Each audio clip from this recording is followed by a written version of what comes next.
Welcome back, everybody. Welcome back to the podcast. It's really good to have you here. Look, we're rolling on. Last week we hit some sort of milestone. It's just so weird to say this. We are number 86 in the world in the business category. We are beating the rich dad, poor dad guy. We are beating Kevin Bacon. I didn't know he had a business podcast, but it doesn't matter. We're beating him. Look, make no illusion. It's not a gimmick when we start this show with a comment saying this is coming live from Des's unfinished loft project. I'm in the house with an unfinished loft upstairs. It's as simple as that. I've got this green screen behind me, so don't believe what you see behind me there. I'm still in my kitchen. I've got this microphone. I'm going to hold it up. It might make a weird noise. I've got this microphone. I borrowed it off a friend, the same friend who did our voiceover. She was my wife's maid of honour at our wedding, who also works in radio and has got a history of voiceover work. She lent me this microphone and she introduces the show and closes the show. I've got these headphones on that I picked up from the business account after I made a bit of money. I've got a very cheap ring light in the distance. I want to really emphasise, this isn't a slick operation by any means. It's all in the production. And I'm really proud of how that's gone because I do it all myself. Look, I film this myself in my kitchen. I then edit the audio. I edit the video. I send it then to my video editor, Jazz, who's fantastic, by the way, and we'll get her on soon. She then makes it look much, much slicker and puts the finishing touches on it and then sends it back. And that is how this podcast is produced. And we purposely wanted to make it slick to the untrained eye. But I also want to let you peek behind the curtain to see what's going on here, because I want to do this to show you that you don't need infrastructure to get going. You don't need bells and whistles just to get started, and you certainly don't need to throw money at things to say, look, I've got a podcast. And you must be sick of hearing me say this now, but I started with £200. I can't say it enough. Because there's literally nothing stopping any of you doing what I have done. There's nothing that I've done that is overly special other than have a history of public speaking and have this front when I put myself in front of a microphone or a camera or whatever it is. So if you want to do a podcast, go and start a podcast. It's no different to starting a TikTok channel. It's ridiculous how easy it is once you realise what it is that it is. It's amazing how cheap it can be. And it's amazing what can be done with an audience with a little bit of consistency and a lot of patience. That's all I've done. And I've used it to grow my network. And my network is now almost self-sustaining because of this podcast. I used the network that I had to bring guests in. And then what's happened is that as a result of the success of this podcast, the guests are getting bigger and bigger, and it's compounding. Much like we talk about Amazon selling, you'll see that there's patterns in Amazon selling that are resolute throughout the e-commerce industry. We touched on this last week when we talked about the diversification of products in your Amazon store. You don't just want to sell one thing, do you? I've sold nipple creams and dog food, for God's sake, not together. But you're going to diversify your product range in your retail store, then you'll also diversify your range when it comes to your income streams. These patterns are repeating throughout various industries in the e-commerce space. So what's happening with this podcast is that things are compounding, much like my profits in Amazon. My reputation is compounding, and the reputation of this podcast. And then when I approach people and say, look, we're in the top 100 in the world in the business category, do you know how many opportunities that's going to bring forward? I'm not seeing them yet. It's only been a week. But I can tell you that there are big things happening in my personal business, my personal brand, as a result of this podcast, my TikTok, and the growing socials that I've got. I will share when I can, but I'm very careful about jumping the gun. But let's just say next year, it's not just going to be big for Amazon selling. The whole thing is going to explode. I am so sure of that. Now, the other thing that I want to talk about is my imposter syndrome. Having just said how great everything is, I also want to talk about that little voice up there that tells me I'm useless. But I think I'll save that for next week because I want it to fit in with the guest that we've got for these next 2 weeks and the content that I know is coming. So let's talk about the guest. This week, we've got Luke Colwell coming in for a chat, and he'll be doing it over the next 2 weeks. Now, if you don't know Luke, Luke is the quit your 9 to 5 guy on TikTok, and the chances are, if you found me, you know who Luke is. He's got over 40,000 followers, and I might be doing him a misservice when I say that. He's got over 40,000 followers, and he's also host of a fantastic Discord that isn't letting in members anymore, but in there is a great community and jam-packed full of knowledge. Luke is one of the most generous and knowledgeable guys who is so forthcoming with his knowledge and so altruistic in the way he puts himself about wanting to help others do what he has done. He's one of the nicest guys you'd ever want to meet on this Amazon selling TikTok racket. People gravitate to Luke because he's got this magnetic personality and you can't get away from it. He's such a lovely guy. Now, let's cover how Luke and I actually met, because Luke probably doesn't realise how much he's actually shaped my challenge going forward. Because at the time of meeting Luke, I'd been on TikTok, I don't know, a couple of months. It was well before Christmas, and I started, late September. And things were going well, and I was getting traction, and I had a few thousand followers at this point. And I tell you what, this was a year ago. Just lately, it just seems that there's been a glut of more TikTok Amazon sellers. Take those with a pinch of salt, by the way. Make sure you do your checks on who has got the relevant knowledge and who is being open about their own journey. Anyway, you don't need me to tell you that. A year ago, I was lucky, I suppose. I was still in the infancy of this TikTok Amazon selling thing before competition kicked in, as it invariably does in everything in the walking life.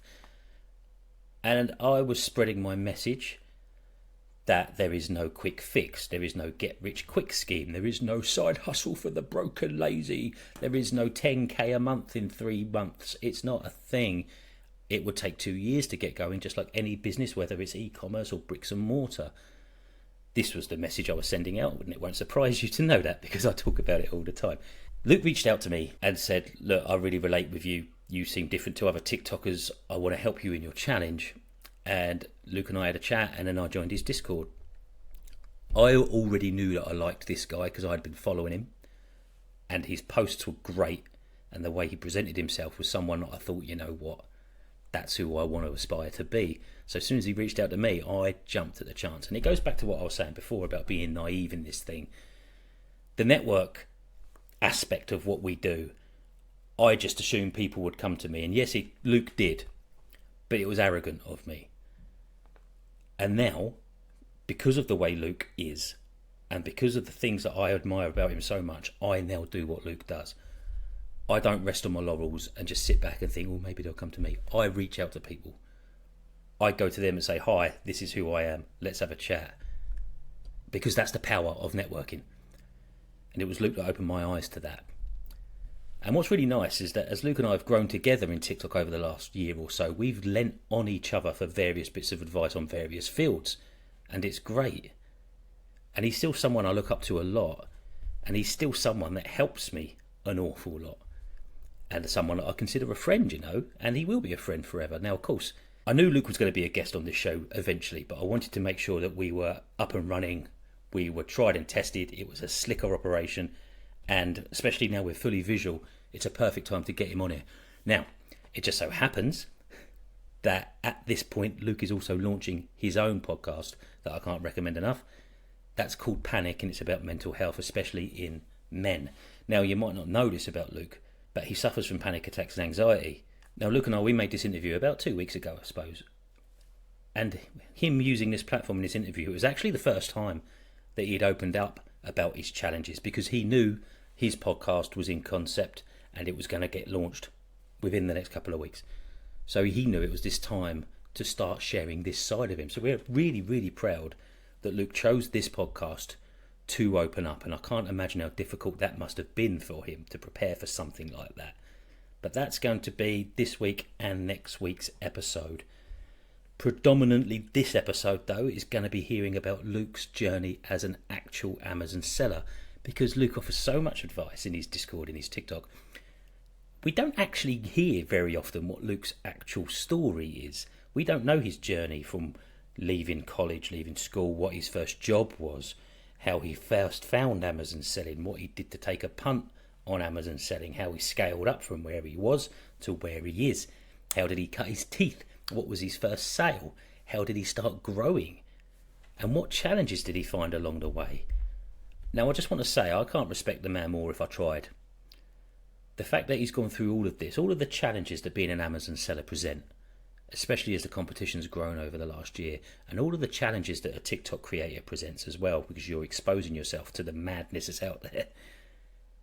Luke's done all of that and succeeded in all of it, despite those challenges in his own mind. It makes you look at yourself and think, what's stopping me? This guy did it, and he's got challenges that I can't comprehend. What is my excuse?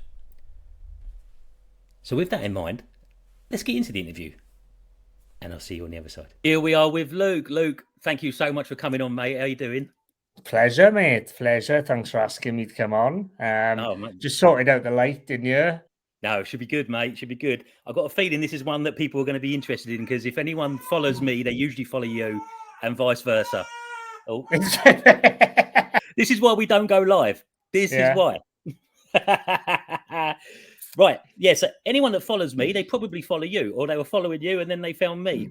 And I think people kind of realise that you and I, we say the same message quite a lot. So this might be a lot of an interview where I'm just nodding along, agreeing with what you're saying.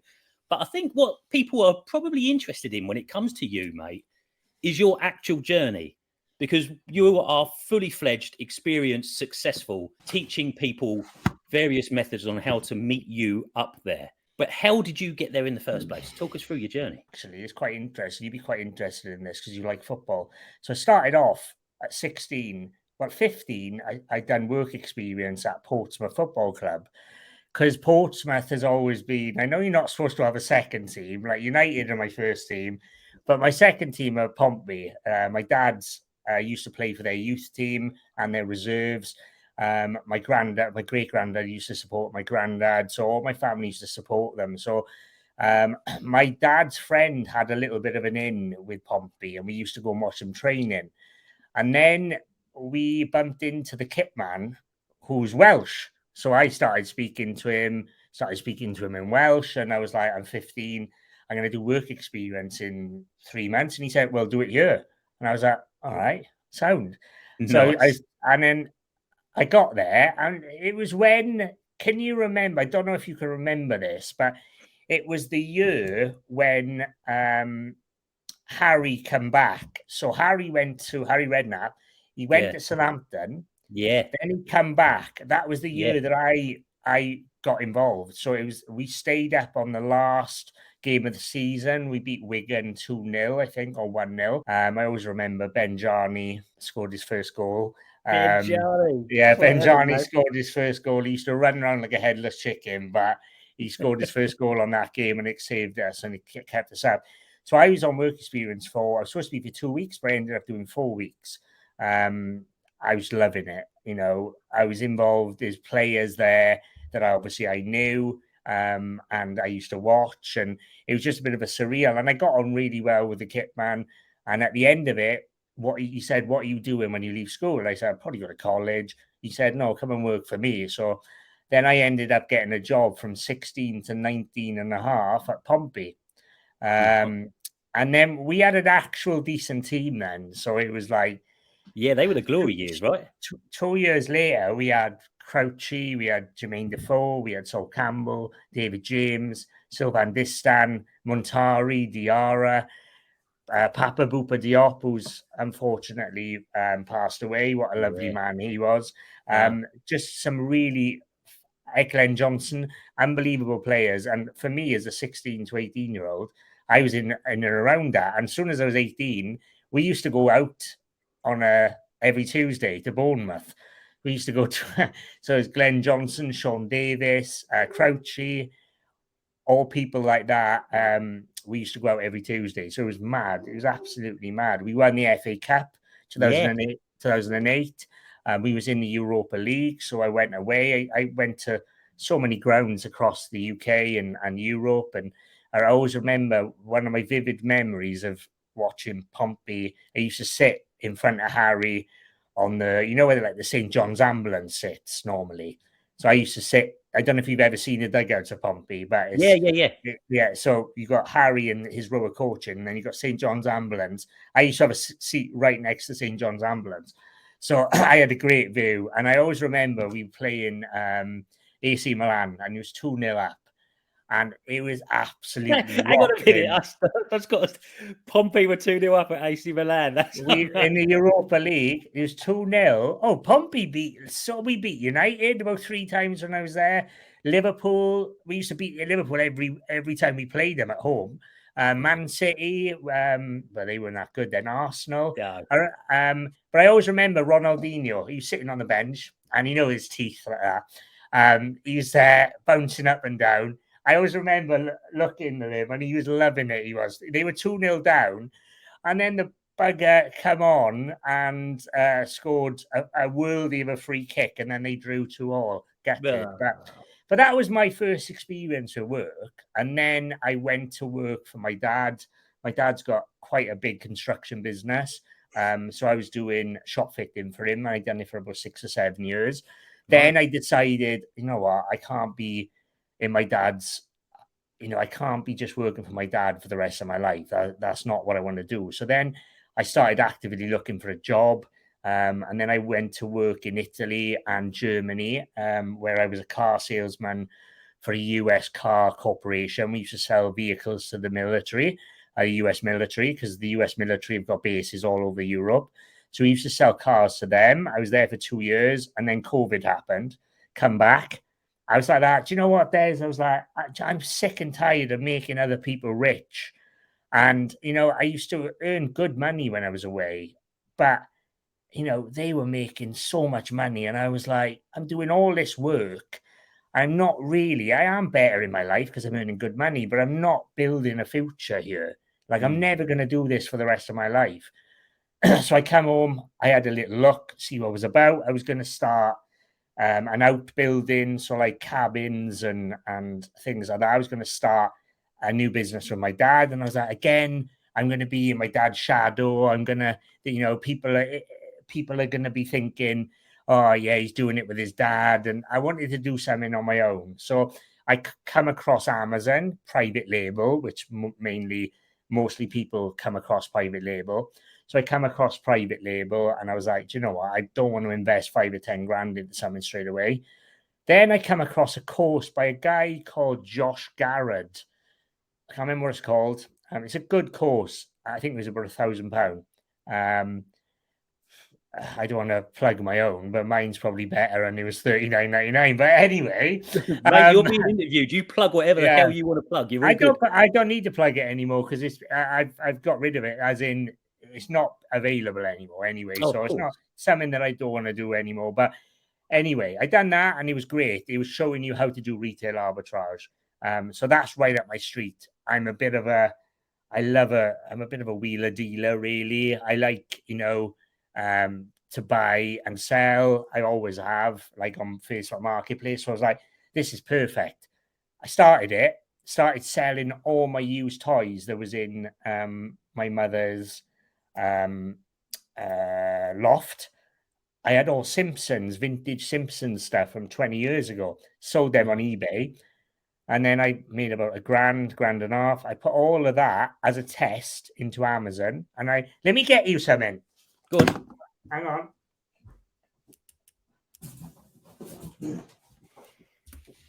Right, this is interesting. This is the product, my first ever Amazon product that I sold. Look at that. I've got to say this because if anyone's just listening to this, it's a fortnight. What's that, a fortnight? Fortnight stationery set. It's a fortnight stationery set. I was buying them for £4 in Home Bargains, and I was selling them for £14.99. I don't know why, but Amazon sent me 2 of these randomly. I haven't sold these for about 3 years. Really random. I don't know what's happened. Are they just giving me, stuff for free and giving me a little bit of like, oh, look how it started, Luke. A bit of nostalgia. A bit of nostalgia. But I started selling them. So I bought like 10, 20 of them. They sold out in a day, and I was like, shit. And I put like £5 a day or $5 a day on an automatic campaign, and I might get 4 or 5 sales. That's so just a no-brainer. Any brand that I start now, it'll all be on Amazon to start with, and then I'll progress on to get my own website. But fundamentally, I might even just start doing Amazon brands and then selling them. I've been doing a lot of research into it. If you have a brand that's doing 500K a year, you can end up making 2 million. I know that guy that does sold beast gear. I think he sold it for 6 million.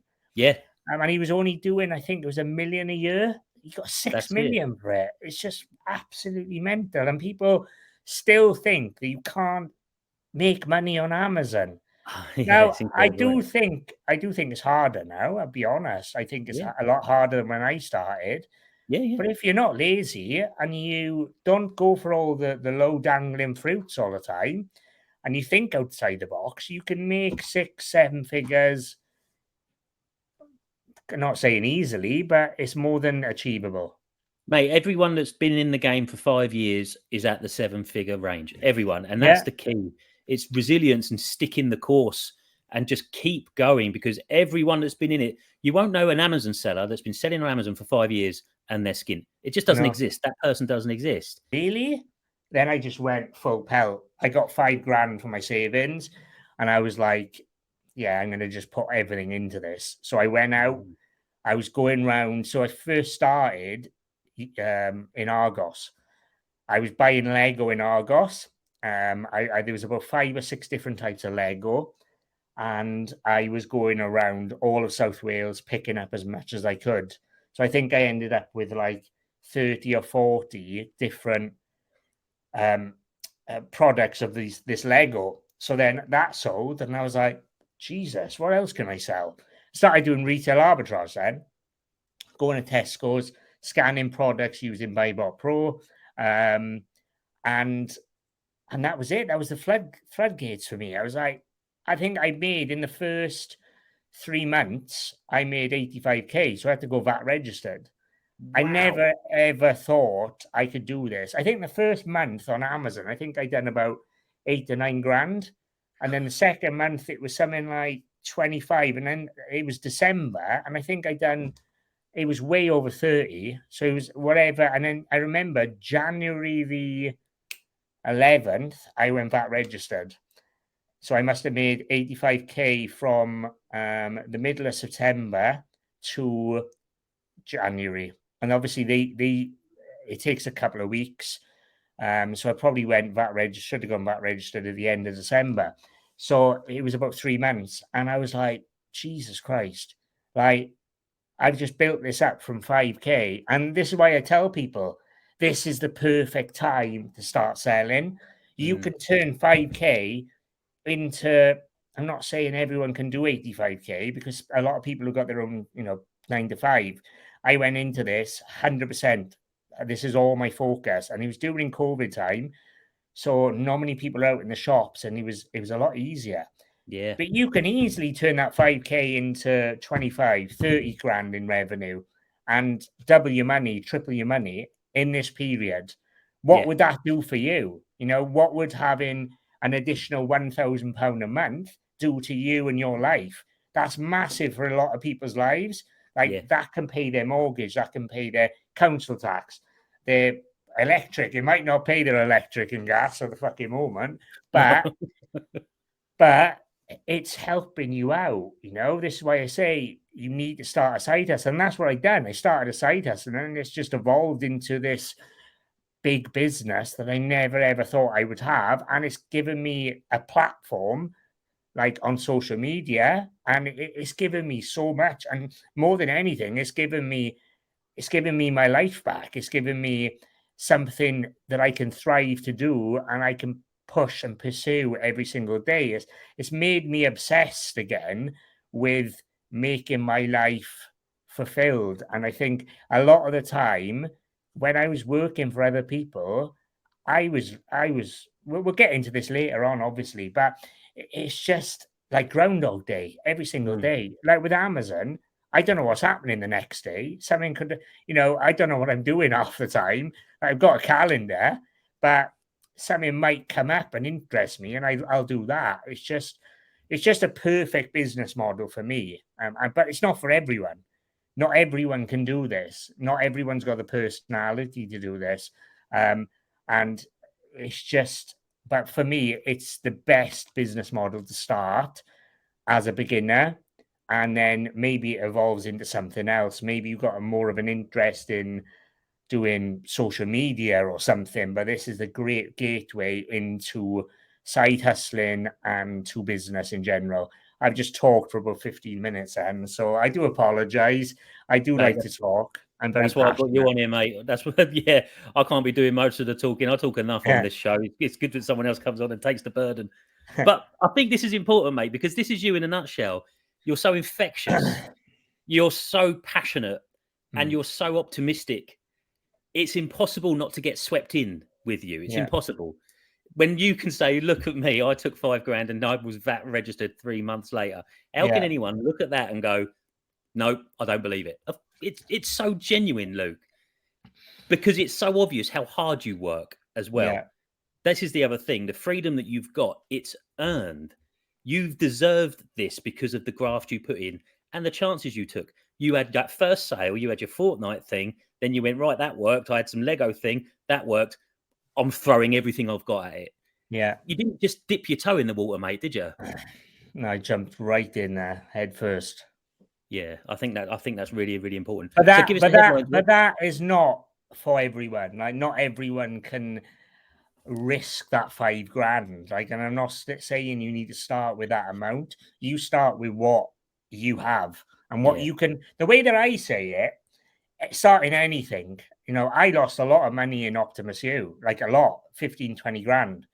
But I wanted that was your clothing line, right? Yeah, that was my clothing. That was a passion project for me that didn't work out. Shit happens. But I put that money in because I could afford to lose it. But I say, when you're starting things, even if it's with £500, go into it thinking, right, if I lose this, it's not the end of the world, but it's something that could progress into a massive business and take over my 9 to 5 and give me fulfillment. That is what you need to look at it at. Yeah, definitely. And you need to go into it knowing you're going to give it everything. You Yeah. can't just pussyfoot around. Even if you're putting the money up, you've got to throw in. And it doesn't matter whether you start with the 200 quid I did or the £5,000 you did. You've got to throw it all in. As long as you have your eyes open. I think that's really important. So give us the headlines of where you're at now, mate. Here we are, 3 years later. What's your headlines? One thing is probably a lot happier than I was, which is massive. But we're doing well. I've probably focused a lot more on my USA business now, because less competition, and we're doing really well there, to be honest. Like, the bundles that we have there, the brand deals that we have there, and some of the OA is good in the US as well. So I focus probably 80% of my capital and my time on the US, and then I just do my bundles in the UK. Now I want to progress that into a little bit more in the UK now, because not now, but I would like to put a little bit more into the UK. But the ROIs and profit margins for the US are so much more. It's hard. It's hard for me to do that. But like, if you want like numbers, I don't really talk about numbers. But I think I started going heavy into the US probably March, April time. I sort of went, right, let's focus on this, and projecting by next March, we would have done 7 figures in that account. And we should do. I'm not, at the end of the day, this is a lot of money compared to the new seller, but I have got friends that are 8-figure sellers. And so this is like what they do some of them, what they do in a week. But you should never ever judge yourself on other people's success. No, so I'm so happy with where I am. Like, fingers crossed, we should have the best Q4 that we've ever had, and we will do. But we're just progressing nicely. I've got a team of like 10 VAs. I share some VAs with Natalie and Hayden. We've got a really good team. And, you know, that for me is amazing. Like I've got one VA who I'm going to shout out who's been with me for nearly 3 years, Marla. She is an absolute diamond. Like I don't know where I would be without her. And you know, one of the nice things, and I'm not doing this to blow smoke up my own arse. I don't need to do that. But to see her progress in her life from the opportunities that I've been able to give her is the most satisfaction I've ever had from any of my business transactions. Making, I don't know, 40% ROI on a toy, that's got nothing compared to Marla's been able to buy her first car. Marla's been able to buy her first house. I've given her the deposit for her house, and she gets paid a lot more than other VAs get paid, is because I know the value in her. And do you know what? I take on half of her family now as well. I've got her fiance, I've got her cousin. I'm probably going to take on one of her friends as well. So I'm sort of. She said to me the other day, "You're like you're my family from the other side of the world." And do you know, little things like that for me mean a lot more than numbers on a screen. Giving them the opportunity, because at the end of the day, I've been over there. You know, compared to over here, the pay is a lot less, and the Yeah. conditions they live in is a lot worse than us. So for me, giving these people opportunities is amazing, and that's why I always pay my VAs more than other people. Yeah. There's no way I'm having someone work 8 hours for me at the other side of the world and they're on the average wage. Yeah. I pay my more, and that's why I've had VAs for 3 years, and that's Uh, why people have VAs for 6 months and they leave, because there's no incentive there. You have to give them no. incentive, and you have to treat them like family as well. So that's where we're at as a business. Like I want to go into, I think next year I'll be doing probably 100% bundles and private label in the States. And then in the UK, it's 100% unique bundles, a little bit of wholesale, brand deals and wholesale stuff as well.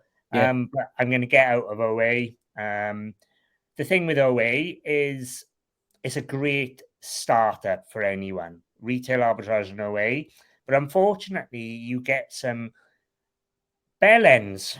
They're bell ends, you know. I am going to swear, Des, so sorry about that. And just get people that haven't got a clue what they're doing, and they just tank listings for no reason. Yep. And for me, there's no security in there. And for the amount that I purchase, I want more security on my products, because sometimes I buy £2,000 worth of one product. Now I have to have security if I'm putting that much in. I'm not Yeah. just spending 100 quid. So we're gonna do the rest of Q4, and then we're gonna get out of OA. We're gonna transform our team into doing other things, and we're gonna use sort of December time to really focus on training the staff members up on what we're gonna do next year. So we're progressing really good. Like I think we're like 70% up from last year. Nice. So yeah, just really nice. I don't like really massive dramatic, like I don't like them graphs, so they go like that. No. March, April, May, June, July. I want a consistent, even if It it's needs to be consistent. 10% up. I want the graph to go like that all the way up in a year. That's Yeah. the perfect graph. And then obviously it goes up a little bit more in Q4, Yeah. but yeah, that's where we're at as a business. Yeah. Really nice, mate. I just want to go back to your sense of community, your sense of family, because it rings through you in everything you do, mate. You can tell. And I think this is why you and I get on so well as well. We're both grounded in the communities that we're in and the Yeah. family values that we've got. And funny enough, I had the exact same conversation with Steve Brady last week. Mm. We did a sourcing masterclass, and his VA held a masterclass for us on how she does Yeah. sourcing. And we were able to pay her more in one day than she got in a month, just for the pleasure of working on a Saturday with a bunch of strangers and presenting, which isn't her job. No. And that feeling you get, you can't, that's the best feeling I've had in the whole year of doing this. Yeah. knowing that we could change a lot. And exactly the same, mate. So we hire, we've got Cess, we've got her son, we've just about to hire her second son, and I think her husband as well is on. They're all on Yeah. Steve's team. And it's a lovely, lovely feeling to know that you're really helping out someone that's desperate for it.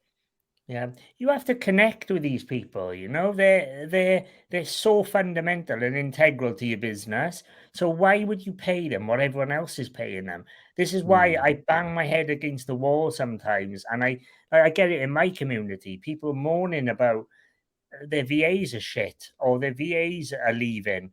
Pay them better, give them better training. Treat them You well, know, yeah. Give them treat them like decent care, human beings. Treat yeah, them like human beings and family members.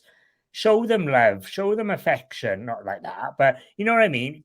Give them bonuses when they deserve bonuses, give them incentives. yeah. Then they won't leave. I haven't had one VA let leave. What? Not one VA in 3 years. I've sacked one because she weren't performing, Yeah, but I haven't had any leave because I'm a good boss and I look after my VAs, and that's what that's it, everyone mate. should do. That's your due diligence, and that's your duty of care to these people. And don't forget, they look at you like a god. You Yeah, know, they look at you. You're their main source of income. Start treating them better, and they won't leave. yeah. No, I agree. Same old thing, mate. It doesn't matter whether you're a business owner. It doesn't matter if you're just a person on the street. It doesn't matter. You treat people right, and they'll look after you. And Yeah, it's the same with every walk of life. But I've never run a business on my own, and I've never had staff of my own. But that's common sense, right? Treat them yeah, well and watch them perform. yeah, It's no different for me being a member of staff wherever I work. I'm yeah. always going to work harder for someone that's good to me. It's common sense stuff. I love it. Right, let's get into the actual journey then, mate. So you are clearly, clearly flying. When did you know that you thought, right, I need to get a bit more advanced here? When did you think I'm making all this money? Let's invest in myself? Because you went down a route where you took on a mentor, didn't you? Yeah, I think I went probably the first year without a mentor, really. And then I sort of was a little bit stagnant with ideas. I think at that time, OA and RA was a little bit, uh, it was a little bit, it's probably the same as it is now. There's a lot of price tankers. Yeah, So I think we were breaking even, losing money on some, and I started to panic. And I was like, right, I'm going to sit back and I'm going to think about what I can do. And then I started speaking to an amazing woman who you know as well, Natalie Cromie, who's a very good friend of mine. And then she became my mentor. And then things evolved from there. Natalie, if anyone doesn't know her, Natalie is the mother of unique bundles, I would say, in the UK. She's just an amazing woman, and she really helped me mentally in business and how to scale my business even more. yeah, I think everyone should have a mentor, Des. I think, who are you to say, and I'm not saying go and you've got to get the right mentor. You've got to yeah, connect with them. You've got to have similarities with them, and um, they have to shine through, really. So you have to take your time and find the right mentor. But in this space, you have to invest in yourself. If you ever want to scale, it's a very lonely place if you haven't got a network. yeah, And if you haven't got a mentor, you haven't got anyone to bounce ideas off. And trust me, you'll become stagnant and you'll become demotivated in a matter of time. So yeah, invest yourself into a mentor, and make sure that you surround yourself with people that are on the same journey as you and maybe doing just slightly better than you, so you can be motivated to increase your performance and get where they're at. And that's what I done. I become friends with Hayden, Natalie Cromie, like Christos. I think he's out of the space now. And people like that. I surrounded myself with people like that. I got into deal groups and lead groups, and not lead groups. I hate lead groups. Ugh. yeah. Deal, Do deal, what? You did what? not a deal group. I do what I do now is I'm in a Yeah, it's like a deal group with me, Natalie, and Hayden, and we share a team. So we have VAs in it, we share deals, we share a purchasing manager. Yeah. That to me is that is the real power of Amazon. You can connect with people, and you can have, so say we in a it's not a deal group. What is it, Des? What would that be called? It is a deal group, I suppose. It is, isn't it? It's just a team. Yeah. Yeah, it is a deal. Because I'm in one. I'm Yeah. one with Steve. Yeah. It's Yeah, it's like a lead, it's like a deal partnership sort of thing anyway. But we've an got exclusive thing, isn't it? yeah, so what we do is I put one VA in, so a sourcing VA. So that's mine, and then Hayden puts one in, Natalie puts one in, and then we share a purchasing manager. So what we pay, so I think it's like 30,000 PHP or something a month for each sourcing VA. And then we share the purchasing. I think we pay like 60,000 PH, 20K each. So you're getting 4 members of staff for that instead Yeah. of having to pay, which would cost you, I don't know, 120, 140, 150. So you're saving yourself money and you're getting the same performance. And I know you're going to be sharing the deals with two other people, but the listings that we go on, it don't matter. No, The exactly. marketplace is so big in America. It doesn't matter if there's even another 5 sellers on, we still get consistent sales. Well, this is it. And competition isn't a bad thing as long as you don't all play by the rules on your pricing strategy. It's only when you Yeah. get one knobhead that decides to tank everything and it ruins it for everyone. Yeah, I fucking hate them people, to be honest. So it's all about the trust. But if you can get yourself an exclusive group, and this is starts even people that are in my group at the beginner stage, if they decide to share a VA, that's the road that they should eventually Yeah. look to find themselves in. A little group of 3 to 5 people, a little circle of trust. Yeah. Everyone knows the rules, everyone puts in the same amount, and everyone succeeds. It's a lovely thing. And one of the things that I like to talk about is Amazon seems to be the only business model I've found where everyone started from the ground up. No Yeah. one was born into being a successful Amazon seller. Everyone has worked. So you can be sure that anyone that you're in a group with, you were at the same stage once, no matter what. Yeah. That's Yeah, a lovely thing. 100%. Yeah, everyone started from, obviously people start with different budgets, but everyone Yeah, started, they had their first product, they had their first sale, and they had them same thoughts that you had that you can make a sustainable, profitable business from. It's an yeah, amazing, it's an amazing, unique opportunity, and with a low risk, in my opinion, because you can even start this with £200 like you done, and then you've got the opportunity to build a proper sustainable business. And where else can you get that? yeah. And where else can you get a traffic that you can get? I started my own clothing brand.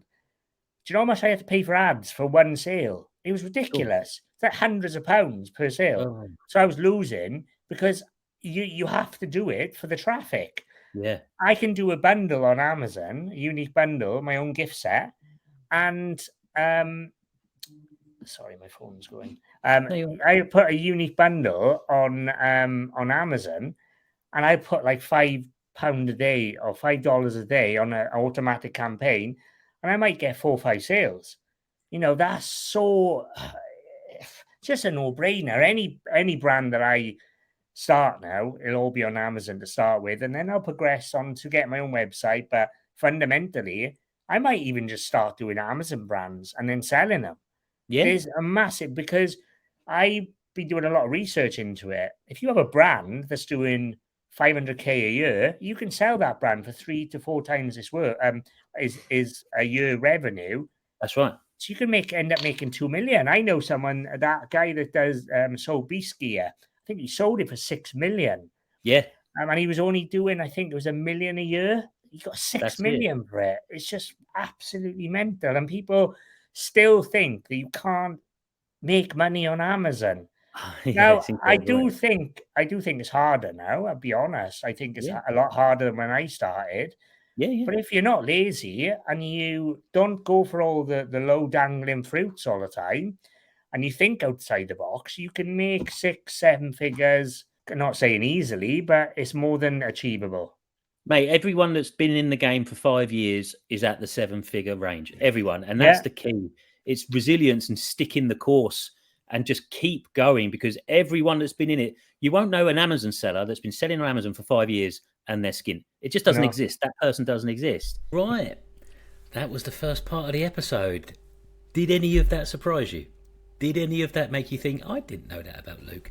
Did it inspire you to see where he actually came from and what he actually did with a little bit of money, but the leap of faith that he showed? So he had that tiny bit of success. He had that first sale that went quite well, and he went, bosh, thousands of pounds. Oh, excuse me. Bosh, thousands of pounds going into this because I know it works. I trust that it will work, and I'm shooting for the stars. And guess what happened? He got the frickin' stars. And what I love about Luke is that he acknowledges that he still isn't at the place where he wants to go, but he is throwing everything he can at it, and then sharing his journey as well, and documenting the things that he's good at and the things he's not so good at. He's the only person on TikTok that goes sourcing and tells you, I didn't find anything. Because that's what sourcing is 99% of the time. He's the only one that will show you how to do reverse sourcing and getting into the weeds on pages 2 and 3 on Google. And it's that mindset that Luke's got, despite all of the other challenges that he's got going on, that makes him succeed, because it's this unwavering will to know that his path is the correct one. And he's tried branching out into different businesses. Some have worked and some haven't, but it hasn't stopped him from continuing to try, because he's experienced that life and he knows what he doesn't want. So he's following his dreams for a life that he does want. I love that. So with that in mind, let's get to the tip of the week.